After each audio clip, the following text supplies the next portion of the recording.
Welcome to the Writer Groupie Podcast. I'm Kim Smith, the writing guru, bringing you discussions, insights, and insider details on planning, producing, promoting, and profiting as a writer. This is a podcast by writers for writers. You can find out more about Writer Groupie at www.writergroupie.net. And here's the next episode of Writer Groupie. And welcome everybody to episode 67. My guest tonight is Rich Meyrick. Rich is the author of the first two books in the Jaspa's Journey series. And I am just fascinated with these books. The covers are delightful.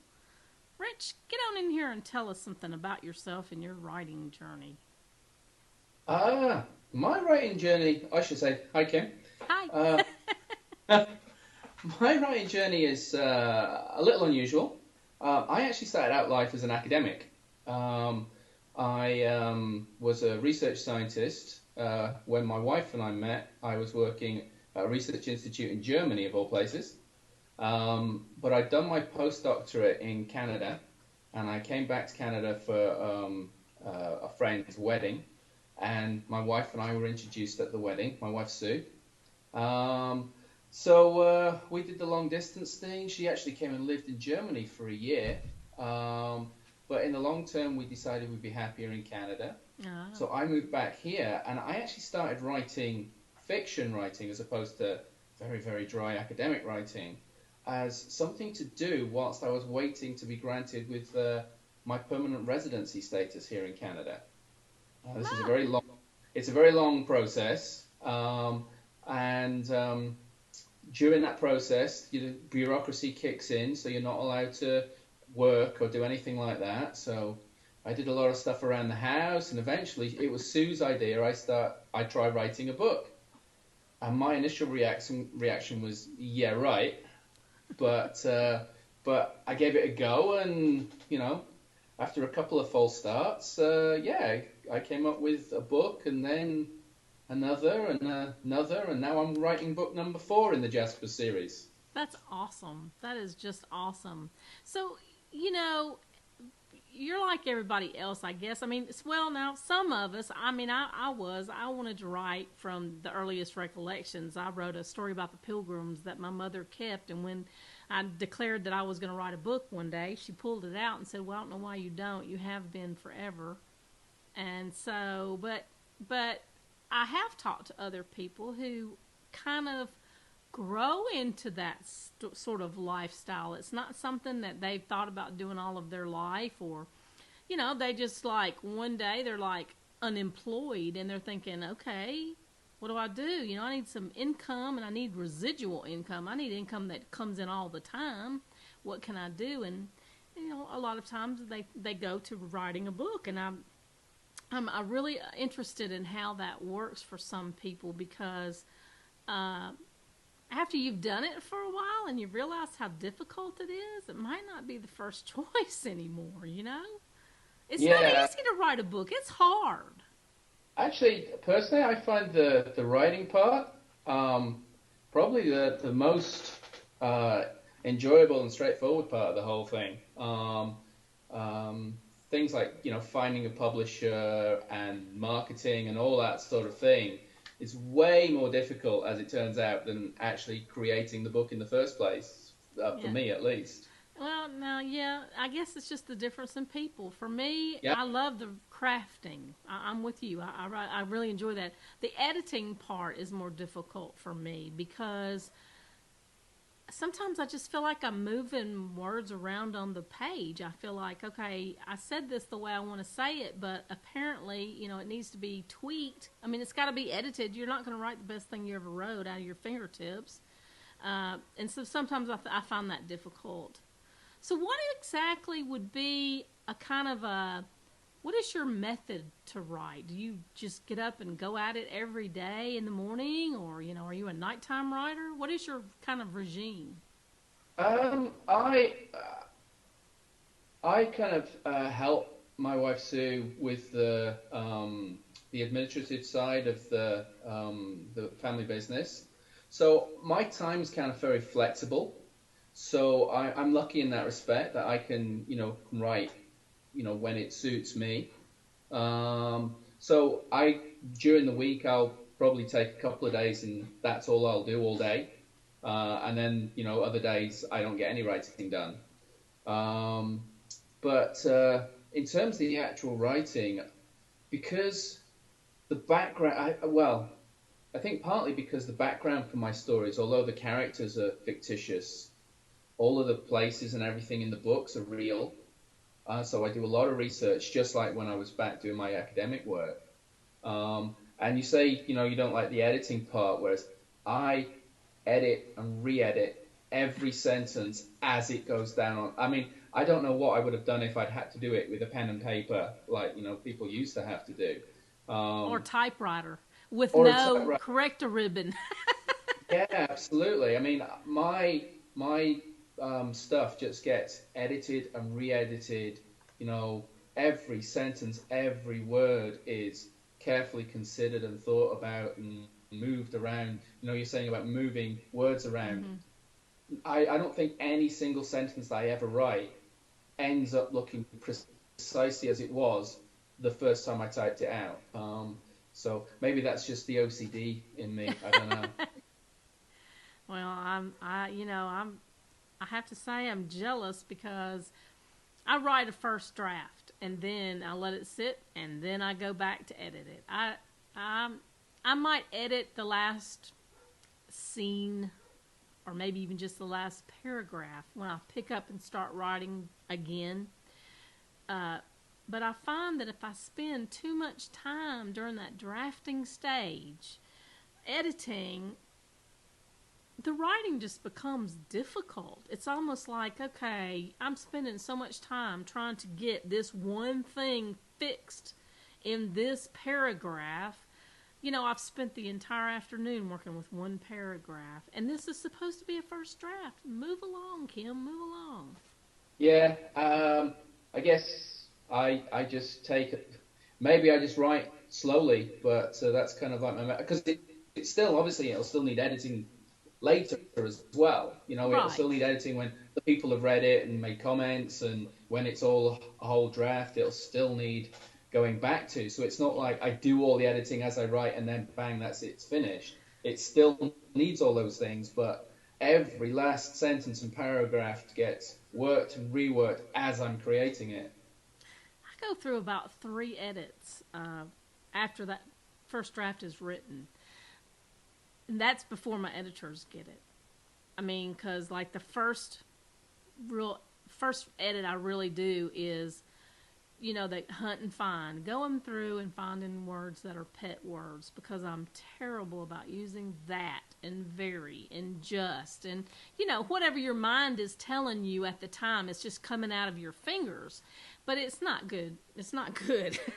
It's not good writing. So my first draft, write it, and the second draft is get rid of all that extraneous stuff that's unnecessary. And then I do a real second and third, story level edit and characterization and setting edit and that kind of thing. So, it's just a process. Writing a book today is just a process, and, I don't want to mislead anybody into thinking that it's just, you can just sit down and write out a book and no problem, because there's a lot to it. But your book is considered a travel adventure novel for kids, and I want to know what Jaspa's journey has in it that makes it fit in that sort of a niche.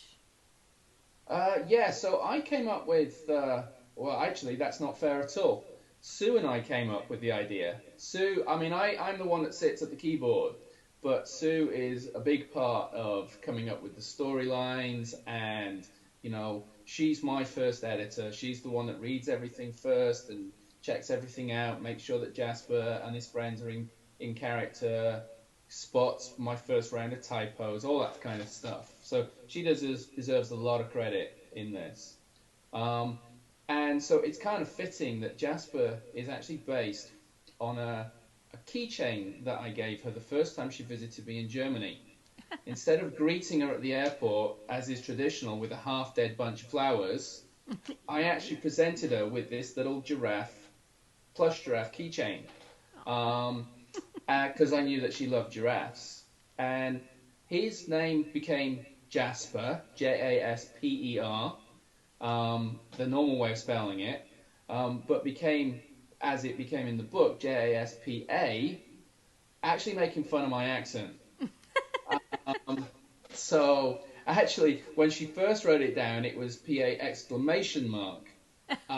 But when I started writing about Jasper, having the exclamation point in there every time just made the whole, every sentence, paragraph way too confusing. But that's where Jasper came from. And then, my background, as I said, I was an environmental scientist. I've always been fascinated with geography, history, the environment. I love maps. And so when I write a book, that's where I start. It starts with a map. And so that's why the travel adventure is that you've got Jasper and his friends, who are these fictitious creatures, who we'll come to in a minute. But the background for the book, it's all real places, real things. So I always, when I'm doing book signings, I always tell parents, the grandparents, or hopefully the children that I'm talking to, that the really cool thing about the books is if you were to visit the Serengeti, which is the setting for the first book, or London, for example, which is the setting for the second book, you could actually follow in Jasper's footsteps and see everything. Because it's all really there. It's almost like a travel log for kids then. Yeah, some of the detail, again, I guess, my OCD is a theme here, because some of the details, there's at one point towards the end of the first book, and I'm not giving too much away, where Jasper is on board an aeroplane. And I knew, I know where the plane is going from and to, so I checked out which airlines did that, and actually looked at what the carpet looked like on those airlines. Because Jasper is only 3.5 inches tall, so he'd be pretty close to the carpet. But that's the kind of detail that I go into, and hopefully not in a boring way, just make things as realistic as I can. Right. Why don't you hold up the cover to book 1 there, and it's called The Great Migration. So so it's a delightful cover. I love the cover art. It just looks like an adventure book. Well, this cover art was done by a Toronto-based artist called Brad Hughes, and he's worked for a lot of the Hollywood studios, working on some of the big movies that you will have seen, Winnie the Pooh and things like that. Wow. So I was lucky enough to meet a friend of his at a book signing in Toronto once, and he put the two of us in touch. And he was the one that designs the covers, the logo, the artwork that I use on the website. All that stuff is all Brad's doing. That's awesome. That's awesome. Now, does he work independently, or is he a part of the Speaking Volumes family? No, he's independent. The covers for these books, actually, I was actually originally published by a small Canadian publisher called Dreamcatcher, and that was back in 2009. And I was doing really well, and we about 18 months in, and we'd sold out 2 whole print runs. Because then, unlike Speaking Volumes, which is print on demand, which was my current publisher, Dreamcatcher, they actually did print runs. So they would print out, hundreds, couple of thousand copies of the book, and then they would sit there in a warehouse until I'd sold them, and then they'd print some more, kind of thing, which is an expensive way for a publisher to do things. Yeah, it really is, but that's the way it was back in the day. Yeah, the indie publishers are moving away from that now. But in any case, sadly, the owner of the company passed away in 2010. And so I was left without a publisher again because the company closed. And so it took several years, but I found Speaking Volumes last year. And in between, we actually released the first 3 books in the Jasper's Journey series as ebooks. And so that's when we got Brad, Sue and I, got Brad to design covers for the first 3 books, and Speaking Volumes have liked the covers, and so we're Show us the continuing. cover for book 2. I know you have it there, and it's just delightful as well. They're So this is really book good 2. covers. The Pride Uh, of London. so this one, unsurprisingly, takes place in London, in England. So I managed to get Jaspa between books 1 and books 2, from the Serengeti in Africa to London, England, which isn't bad for, a very, very distant relative of a giraffe who's only 3.5 inches tall. He does get around. Oh, he does. All right, listen, we broke the ice talking about Speaking Volumes, and I'm just going to say hi to Kurt over at Speaking Volumes. Thank you very much for sharing your authors. I'm just enjoying them tremendously. Also, I was going to ask you, you were with a house that closed, and then you had a period of time in between, and then you went with Speaking Volumes. In today's market, a lot of people are saying, oh, well, I'm just going to do it myself. I personally did that. I had a small house that had my books back in the early 2000s, and then they went out of business. I got my rights back, and so I said, I'm just going to do it myself. I'm just curious, why didn't you decide to just do it yourself? Well, I kind of did in some ways because excuse me, we decided to release them as ebooks. Every time I say we, in case it's not been cleared, it's myself and Sue because we're a team. So in releasing as ebooks, I mean, we took it seriously, which is why we actually got Brad to design covers for them, and not just kind of cobble together something on our own using clip art or something dreadful. Right. But so we tried that. We felt that investing, large amounts of money to do print copies we weren't really in a position to do that. And the reason that I started looking for publishers again and was very, very lucky to get with Speaking Volumes had a lot to do with the fact of,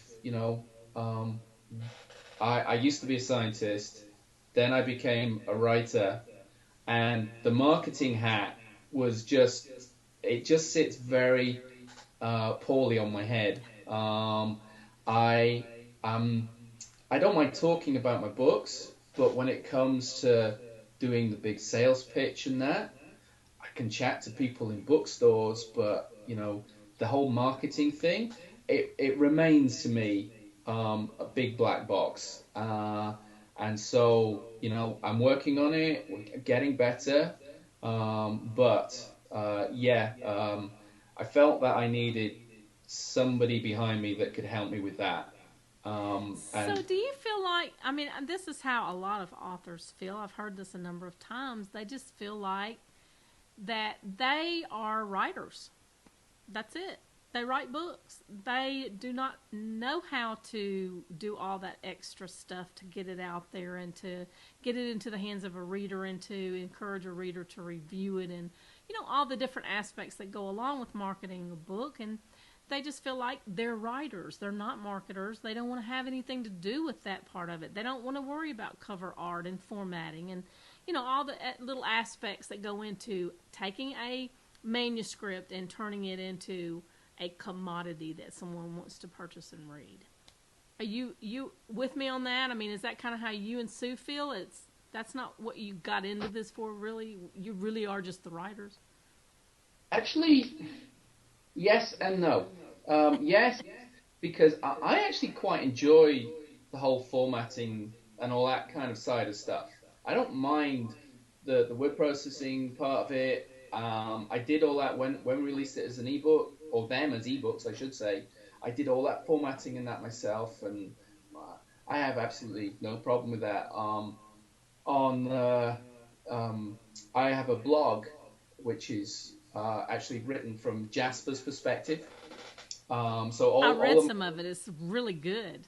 All of my social media is done as if it's Jaspa doing it, because the little plush draft that all of this is based upon. He still travels with us. It's So awesome.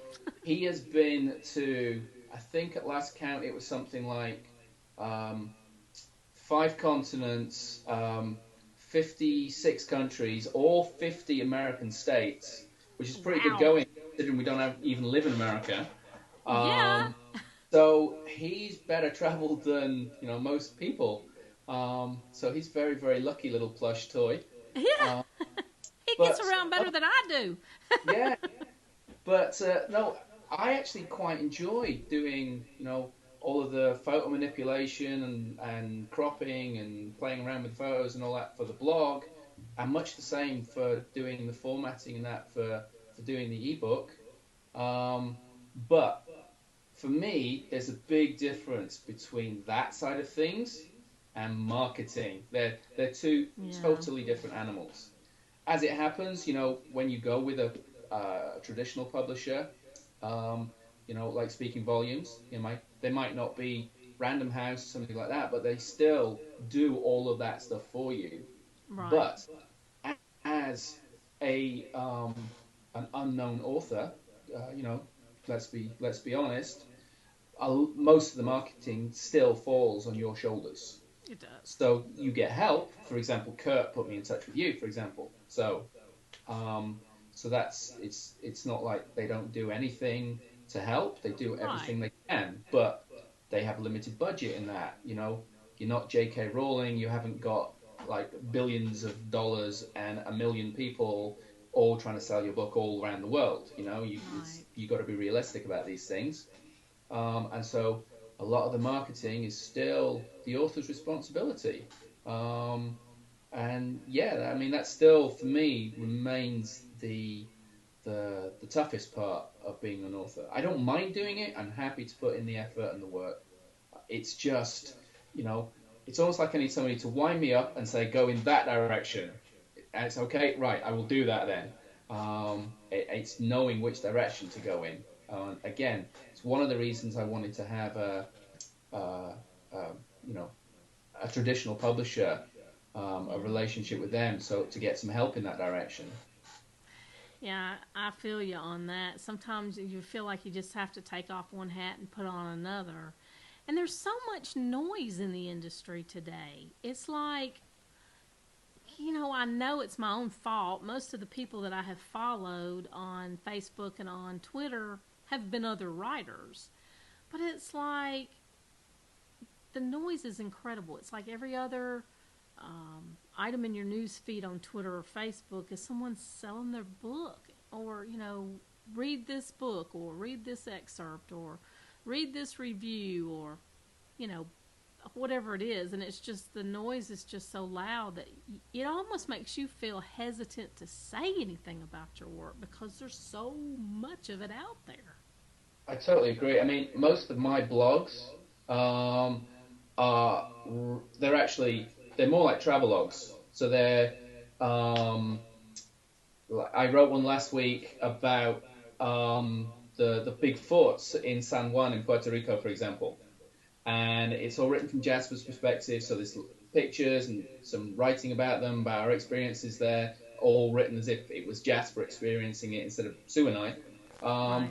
And then at the bottom, it's like, kind of almost like, if you've enjoyed this, then check out the books kind of thing. Right.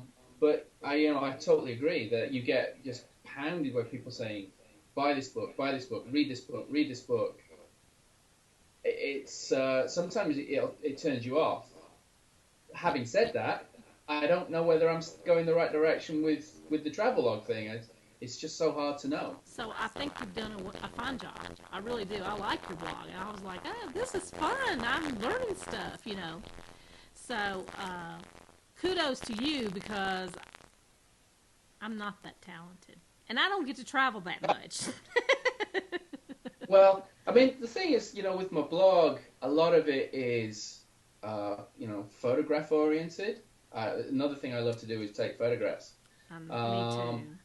And so, sometimes I wonder, does it focus too much on the photographs and not enough on the words? I'm a writer, and yet my blogs are mostly about photographs. But having said that, when I read somebody else's book, it kind of plays like a little movie in my head. Sure. I visualize everything in pictures. And when I'm writing about Jasper, it works the other way. It's almost like I've already got the Pixar version of the book. Yeah. For anybody out there who wants to make it. Yeah. I've already got it playing in my head. And I'm just trying to get it down on paper. So it's almost like I'm trying to put the pictures onto, type them in so the reader will go back the other way. Well, so maybe it's not so far away from the picture blogs as sometimes I think it is. No, I mean, and I think you're putting the story and the setting and the characters, expression of themselves, you're putting it all together in your blog. And to me, it's just a good, augmenting way to cement the story. I like it. I think you Thank you very much. Well, listen, we're down to about the last few minutes of the program. It's gone by really fast, Rich. You're going to have to come back. Anyway, at this point, I usually get my authors to give an aspiring author a piece of advice, something you wish someone had told you when you were getting started, that you think is applicable, that might have saved you some time, maybe, if you had been told in the start. I get asked this question a lot at book signings, and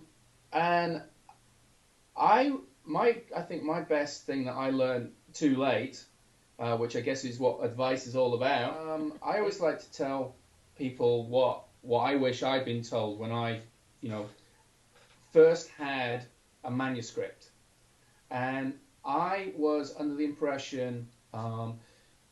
Well, I was going to say rightly or wrongly, actually totally wrongly, that if you've got a manuscript, you can go off, you find a publisher, and you understand that finding a publisher is difficult, but you get over that hurdle, you find your publisher, and the publisher will then help you edit your manuscript into, the diamond that it should be from the piece of coal that it is right now.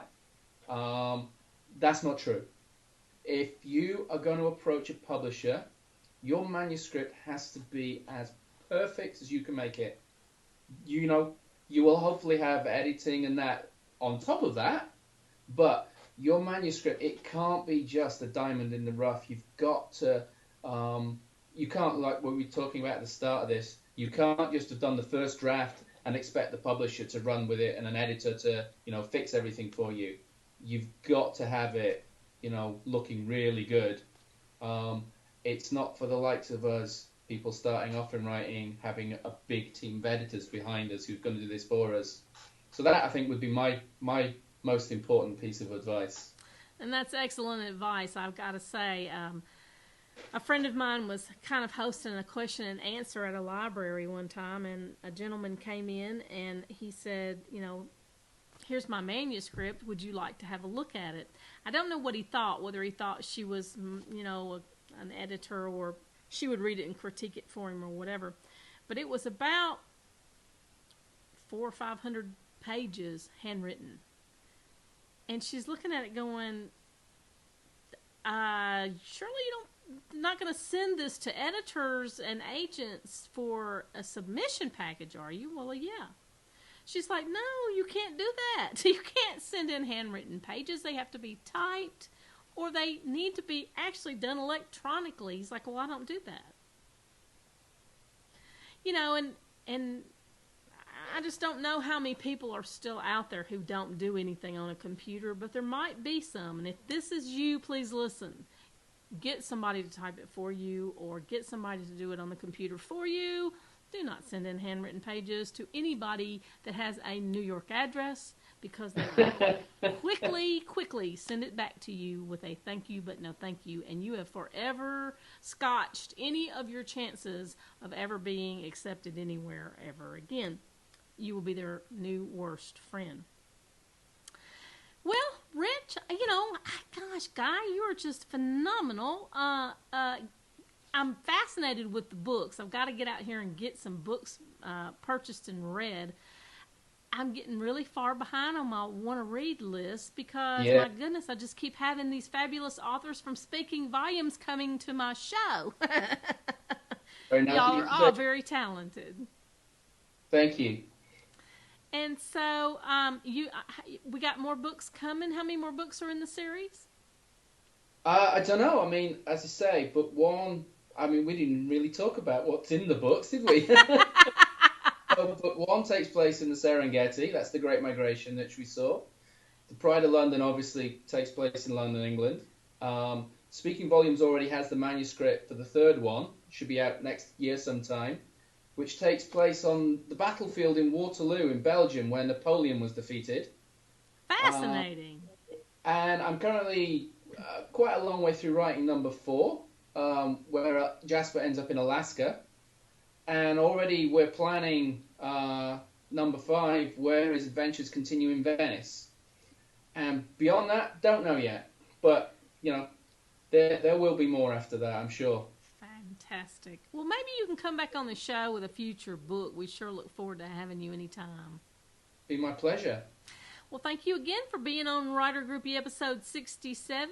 And I will close up our show, and I will chat with you for just a moment more. Okay. Thank you very much for having me. Thank you. Thank you for listening to this episode of Writer Groupie. For booking information, show notes, and more, visit writergroupie.net.